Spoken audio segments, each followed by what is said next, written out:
Hey, I got a quick question for you. Are you showing up as the expert authority in your business, making sure that your message is on point and your branding is reflective of your go-to authorityness? Hi, I'm Christine Blosdale, your expert authority business coach, and I have a way for you to rate your expert authority prowess. And you can check it out at expertauthorityquiz.com. It's fun, it's easy, and it's something that you really should be doing to see where you level up. If you want to establish trust with your audience and potential customers and clients, you might want to take this quiz. Once again, head on over to expertauthorityquiz.com. That's expertauthorityquiz.com. Welcome to Out of the Box with Christine, the podcast for conscious entrepreneurs. Are you willing to step into your greatness? Are you ready to shine? Well, get ready, Truth Seeker. You're in for an amazing ride. And now, here's the host of the show, Christine Blosdale.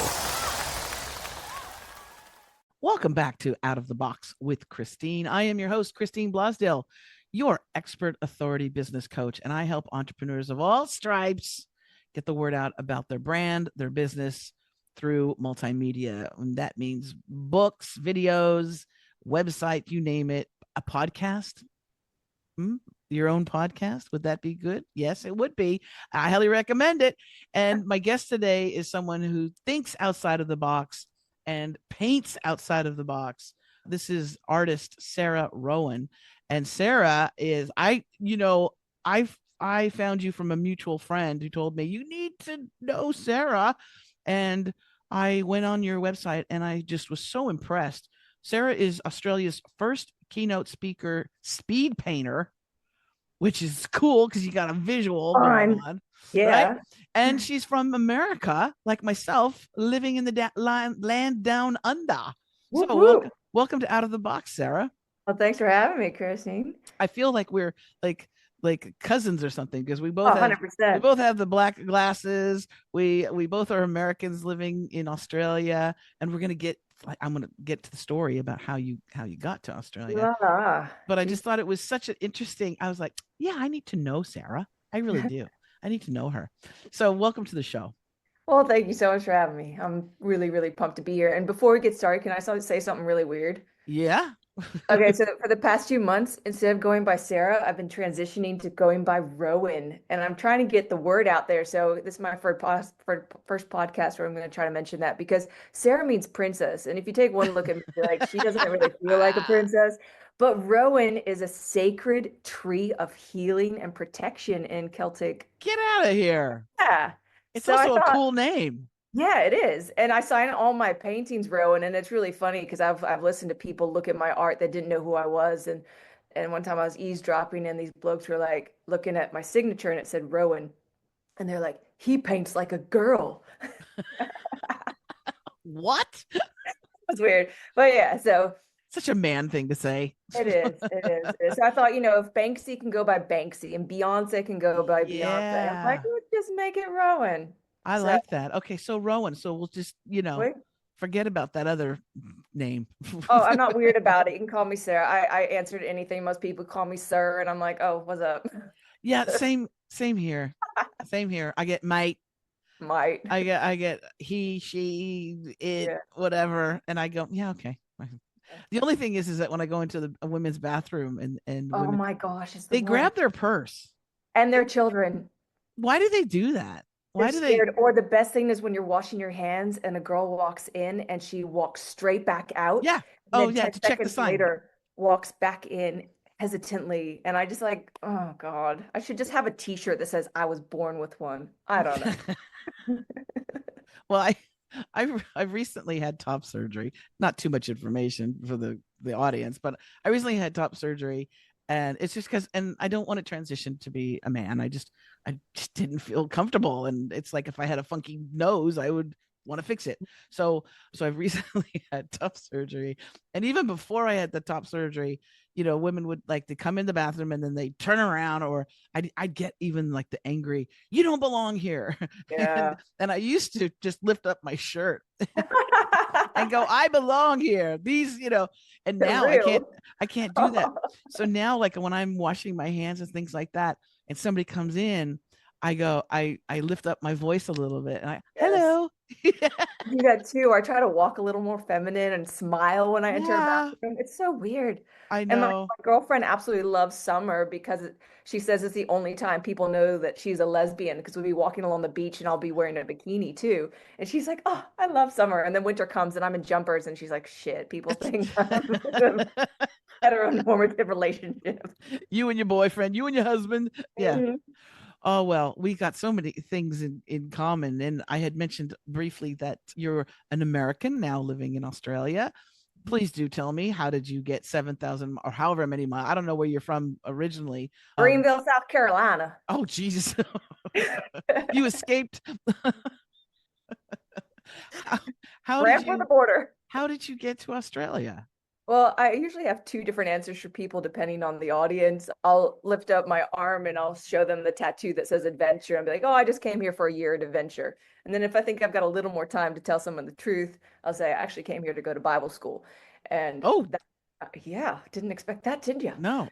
No, I came here to go to Bible school and I was fully into, I mean, heck, I was raised in the buckle the Bible Belt and I Yeah. wanted to be a preacher and I did all the things and but then that included, unfortunately, because of my sexual identity, it also included 20 years of conversion therapy along the line. Yeah, so it was a big Wow. journey, and it took 20 years to figure out that I needed to just love myself for who I was, and that was 20 years worth of depression and suicidal ideations and just a lot of bitterness and anger at trying to figure out like here I am trying to be normal and be accepted by my community, and I just couldn't, no matter how much I fasted and prayed and slapped oil on my head and had all the pastors try to cast demons out of me as they did. Yeah, but finally learned to love myself and I'm all And better you for it. and you learned that it wasn't you that was off, it was society that It was was, yeah, the system. the system. Wow. And 20 years of conversion Yeah, therapy. yeah, it was Well, crazy. can I say, Rowan, you need to write a book about that. You know that, right? Thank you. I do. And I've started it probably about 7 or 8 times. And each time it just hasn't been right. I wasn't in the right headspace. But now that I've broken the ice and I just released my first book this past week called Yay. Creative Cycle, whoop whoop. And it's on what I speak on. It's about creativity and unlocking it within yourself. Now that I've kind of broken that barrier in my head of that, because it's such a block to write a book. Oh my gosh. It is It like can pulling be. Yes. Yes, it can and be. like self-publishing. But then thankfully, as much as I try not to incorporate AI into my life, ChatGPT was my life savior when I was like, can I just run this paragraph by you and you edit where I didn't word it properly because I'm just stuck. Yeah. And when it edited it, or she, because my girlfriend calls her Chantel because I talk to her so much, I was able to get through that block of what do I do next? How do I self-publish? And it was just that step by step that I needed Yeah. when you have a question at 11 p.m. at night and Google just sends you down too many rabbit holes. So AI just kind of helped me out and broke through the barrier, got it done. Now I'm ready to write that memoir. Oh, I definitely think so. And I've got five bestsellers, Whoop, and whoop. as an expert authority coach, one of my top things that I work with clients, and my clients are like coaches, artists, entertainers, budding authors. The number one thing I say is to help your expert authority is to have a best-selling book. And they say the same thing. It sounds too complicated. I gotta have a smoking jacket. I need to be at a typewriter and I have a whiskey, and I gotta write a Tom Clancy novel. And I'm like, no, Oh, especially your first bestseller, it does not have to be a big, huge, massive book. The book that you I feel that definitely you need to write would be bigger than the ones that I've been doing. But the idea, there's a system, right? And there's a couple steps that you have to take. But I'm not a writer, even though I've got five bestsellers. I'm not a writer. I'm a talker. So thanks to AI, I'm able to take all my workshops and my speaking events, and you're a speaker, right? So you yes. can take also all the things that you say in performances and workshops and things like that and turn it into readable, enjoyable reading content. And that's what I did, because the idea of sitting down and writing a manuscript just ugh, but I can talk for days. And so that's what I did with all my books, is basically Brilliant. take my content in a different format and throw it through a couple different AI programs and turn it into something that's enjoyable to read. And also out of that, create an audio book because I got a microphone, might as well. Audiobooks. I struggle Audiobooks are with great. Have I you but I paint and I listen to books and I feel like I'm doing two incredible, beautiful things at once. what's the audiobook that are you currently Ooh, into? The Covenant of Water. The Covenant of Water. I'm going to write that down. It was highly recommended by Oprah a couple of years ago, and it was been on this. I gotta read that book or listen to that book, and it's being read by the author, which is amazing because there's so much of Indian culture in it, set in India, and so when he pronounces things, where I would be like reading it, stumbling through my head of what does this, how is this pronounced? It's so beautifully written. It's exquisite. I will check it out. I'm reading. I'm listening to Cher's autobiography because I love Cher. Oh And yeah. an interesting thing is that in she sets it up in the beginning, and I just love her. I have a thing. My mother reminded me of Cher as a kid because I looked like Chastity. You know, I did not look like her daughter at all. My mother was from Morocco, so very dark, very beautiful, exotic, and she looked kind of like Cher. So I have this thing. Every time I see Cher, I think of my mom. And in the audiobook, she says that she has a severe form of dyslexia. And so Which she said, through the book, you'll hear my voice in part of it, but I also have my dear friend and somebody that she's known for years do her voice, do the reading as Cher, Mhm. and she sounds very much like Cher. Her intonation, the way she speaks. She doesn't try and mimic Cher at all, but it's Yeah. very much in Cher's. When you hear it, you go, "That's Cher," right? But it's her book, and she just says, right off from the get go, this is how it's going to be presented because of my dyslexia, and I'm just like, that's so. I think it's so Incredible. brave. But Yeah. her life is just, it is a story much like Tina Turner, where Mm. you really need to know where they come from, not just where they are now, but the journey that they've had. And man, Sonny left her with nothing. She, had some clothes and she had to reinvent herself. And damn, she did. She did a great job at that. So, When I left my heteronormative relationship, I left with $24 in a suitcase. It started fresh and wow. it was a big jump of brave. Like 3 seconds of brave was like, whoa, yeah. And those are those moments in your life when it's like, this, I have to take this leap. I have to do this thing, right? I remember I was going through a parking lot and I thought it was free and it said it was $3 after the gate went up. And I got all nervous because I wasn't sure if I had that Oh, much money in my account.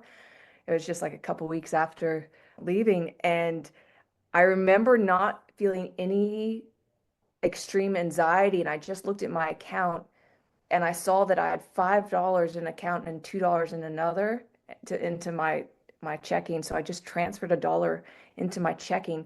And I just laughed. I was so happy. It was like I'd won the lottery. I was just like, nothing could disrupt the joy that I felt by embracing an authentic life. And then a couple weeks after that, I got a flat tire. And most people was like, oh my gosh, flat tire. And so I'm Googling how to change a bloody tire and where is the tire located in my van. Had no clue where's the jack, Googling all that. But I was just so happy being free and being me that when this guy walked up to me and he goes, it's the 21st century. You look highly capable, but if you need my help, I'm here. And I was like, yeah, oh, that would be great. And I asked him, I said, who are you? And he goes, I'm the producer of Studio 10. And I looked at him without a flinch and just a big smile. I said, that's why I have a flat tire. You need me on your show. ah, And really? a week later, I was on a show for 3 hours, painting live in the background, and then interviewed. It was just, yeah. Wow. So whenever you have a flat tire moment in your life, don't get all angry. Go, ooh, this is an opportunity. Opportunity. This is an Exactly. awesome opportunity. Oh, that's so great. Well, that's because you can't be contained and you needed to be, people need to know about what you do. And speaking of that, so speed painting and keynote speaking, you wouldn't think that they would go together, but they do with you. Tell us about just the experience. So let's say someone is at an event where you're the keynote speaker. What do they have in store for them when they come to that? They have in store the fun experience of watching someone attempt to paint while talking, which is quite an experience because I've Yeah. learned that I've got to just paint in the first 3 minutes because of human attention span. I'll usually pop on some fun, happy music, do an entire painting in 3 minutes with just a little touch-ups needed. And then I'll speak about unlocking your creativity and reconnecting humanity to their own creativity, which is something that corporates need so much of. They're like, everyone I feel is just go, go, go, go, go, go, go. And I feel like creativity is something that everyone can just incorporate in their life and be a part of their essence of who they are. I mean, we all have like 300 million brain cells. We're all creative, but I can't imagine if I were to count how many people have come up to me and be like, I don't have a creative bone in my body. And I'm just like, bullshit, you do. You just it's just sleeping. We just need to wake it up. It's kind of like, you sit on your foot too long and it goes all numb and funny. It just needs some walking on, just some movement. Oh, And that's cute. it's so much fun. and and when you're in that space, yeah, I don't know how you talk. I don't know how you talk while you're painting. I do abstract painting as therapy, and and I'm so focused. That's what I like about it. It's like doing pottery because you're just, you're so focused on what you're doing that the outside world, goes away. And Mm. I don't care what's on social media. I'm not checking my phone. I don't even know if it's daylight, nighttime. I don't care, whatever. But I'm really focused on what I'm, creating. So to have that ability to also not just speaking, but speaking with purpose, like where you're going, right? Yeah. You've got a starting point, a middle ground, and then that wrap up, so to speak. Sometimes the undiagnosed ADHD comes in, and Yeah. I just tell people like, go for the ride with me. I remember I was recently speaking a couple weeks ago, and I just wanted to be able to face the audience well and connect for this point that I wanted to land. So I drew a couple shapes in black. In fact, if you can see it behind me, it's this If you're watching on YouTube, yeah. you're Yeah. watching on YouTube, it is this tiger. And so I just kind of outlined the shapes of black that needed to fill in. I said, if you are in the audience and you want to paint right now, you just come on up. It was a short keynote. I was like, I don't have time to like wait for someone to raise their hand. You just come on up. And this woman just comes right up. I just put a little X in all the blobs that needed to be black. And I just said, here, go for gold. Just fill them in. It was outsourcing at its finest. Right. Participation. I got to get back to the keynote, land the point while she kept painting, and people had got to be entertained with the art and talking all at the same time in a different way. Oh, that is very clever, because then also they're invested. They're invested in the final painting, right? They're like, oh, I got to see if this is going to mess it up or is she going to do all right. That's cool. So you've been here in Australia. How long have you been here? 20 years. 20. 2005, 20. How about you? Wow. Well, full time, about 5 years back and forth before that. My wife found me on Instagram by a fluke, started stalking me, and inboxed me one day when she got the courage up. And I was like, I'm completely clueless. I was completely clueless. I was like, oh, thank you. She was like commenting on all my stuff and going back through my Instagram scroll years before. I understood later why she was doing that. She's just probably looking to see if there was any girls in the pictures, right? But she 100%. yeah, so we just started talking, and then, you know, 6 months we were talking on WhatsApp and video. Wow. Yeah, 6 months. Because I lived in Southern California. She lived here in Australia. And after 6 months, I was like, you're my human. I've never been married before. I've had relationships and things like that, but not the one, the person, my human. And then I was like, after those 6 months, we were like, we have to meet. We have to like, because I think you're the person. And we met in Maui because it was kind of in the middle. It's not, Woo. yeah. And how, Maui for 10 days. Geez.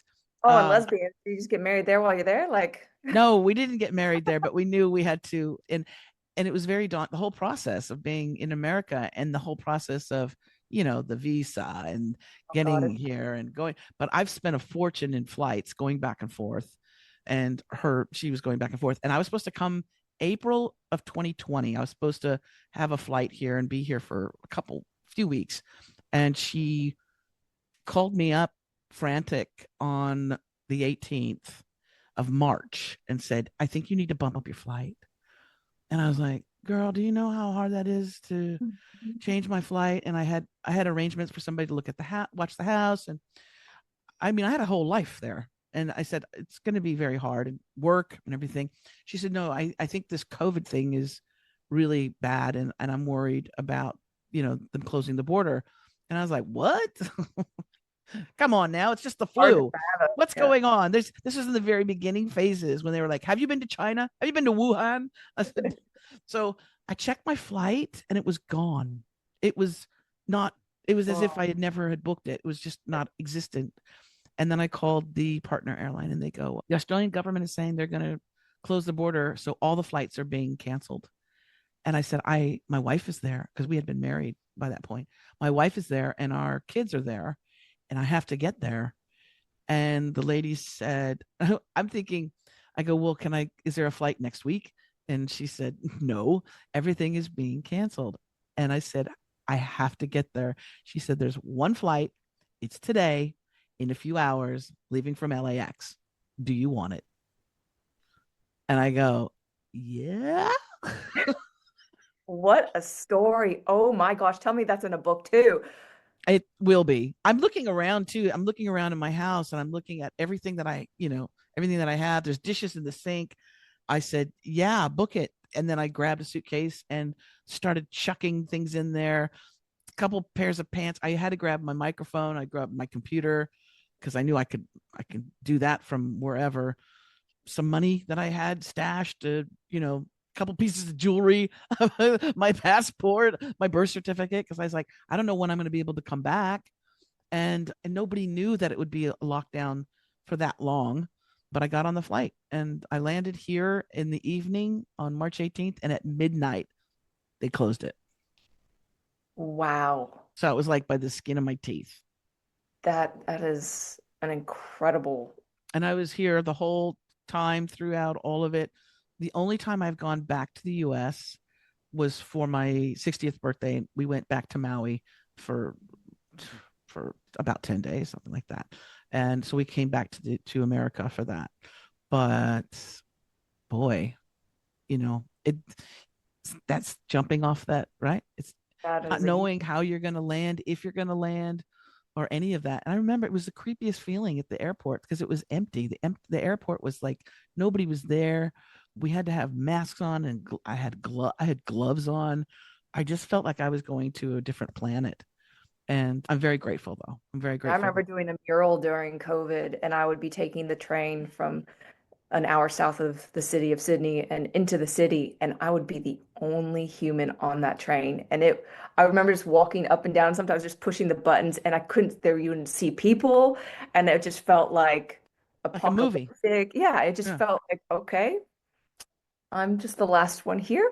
That's Yeah. great. Hope the train has a driver that stops. It was just Wow. So what are some things that you miss? Do you miss America at all, or do you miss things that are American at all? only my mom was cooking and her pumpkin pie. Other than Yeah. that, there's not much that I miss after 20 years. I mean, at first it was the cereals and the ice creams, the certain Right. flavors.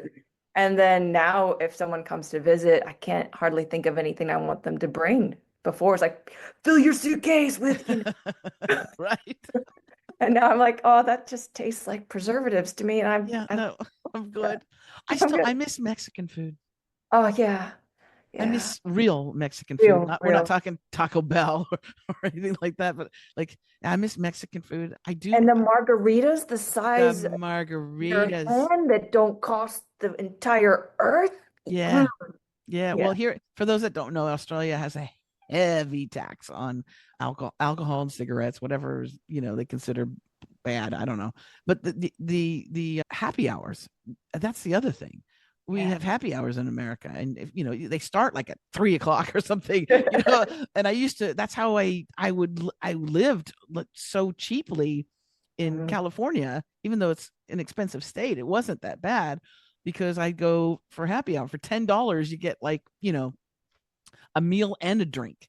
Yes. And Yes. $10 in Australia will basically buy you a little bag of chips Or a coffee. or a coffee. Exactly. So those are some of the things. And also what I found that I really, because when I was there in America, the people that I worked with, a lot of them were African American. Mm. Beautiful, Oh, beautiful. yeah, yeah. Okay. So I was in a gospel choir and Okay, I was all the right. only white girl on a basketball team for a while.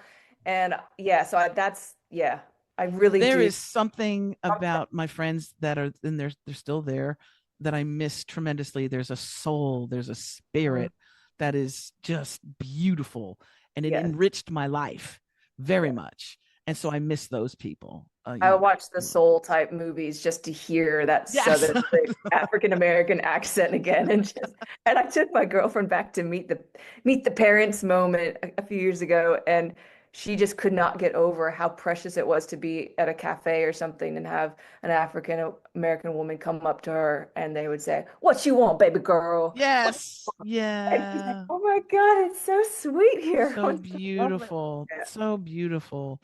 Yeah. So those are some of the things. Those are a few of the things. Other than that, I don't miss the I don't miss the political situation the Uh-uh. country's in. I don't miss, Don't get us started on that one. yeah, I don't we don't want to be forever banned from America, but people are having it tough there, and the ramifications or the trickle down effect, the amplification effect of what's happening there is happening to all different countries, right? We're also Australia was the good mate of America for many years. We free trade agreements and all that, and now we're getting hit with tariffs and all kinds of stuff. So it's going to Yeah. be interesting to see how it plays out. But I'm very glad that I'm here, and I'm glad that you're here as well. Yeah. You have Love. family and friends going, can we stay on your couch? I've got so many friends that want to move here now. Yeah. Yeah. Well, apparently Canada and Australia are looking really good right now, I bet. I bet.